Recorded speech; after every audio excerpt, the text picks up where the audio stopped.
I have this decorative pillar in my living room, so I don't like this and I want to get rid of it.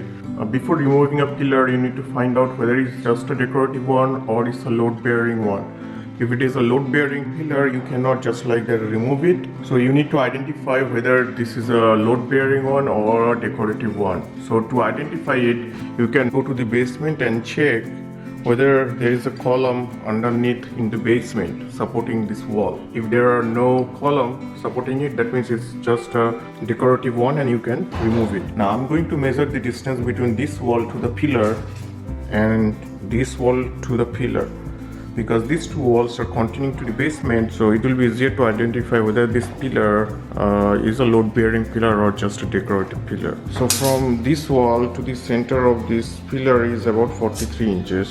So distance between that wall and this pillar is about 84 inches. So I'm going to measure the same distance in the basement. This is the same wall in the basement and this is the other side of the wall in the basement. So I'm going to measure the same distance from here inside the basement. So as you can see, there is no supporting pillar there, so that has to be a decorative pillar. We can do the same measurement in the upstairs because the pillar is in the living room. So I'll go to the bedroom and measure the same way to see if there is a supporting pillar or not. If you're not 100% sure, you can always hire an engineer who can check to make sure 100% that's not a supporting pillar, which may cause, if you remove it, which may risk the structural integrity of your house. Now this is about 8 feet pillar, so I'm going to cut about 3 feet from the ground, so it will be easier to remove the upper part and the lower part. This is now cut and loose. This is not a load-bearing pillar because I cut this off completely and I can easily move the upper portion and lower portion independently.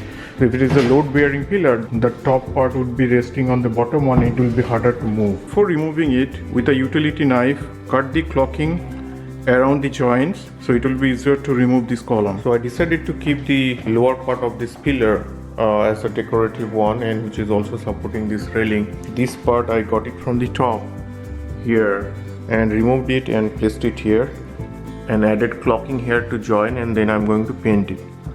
So this is how it was before. Since now the column is removed, this is how it looks. It looks more open, more cleaner, and this is what I like. Hope you enjoyed this. Thanks for watching.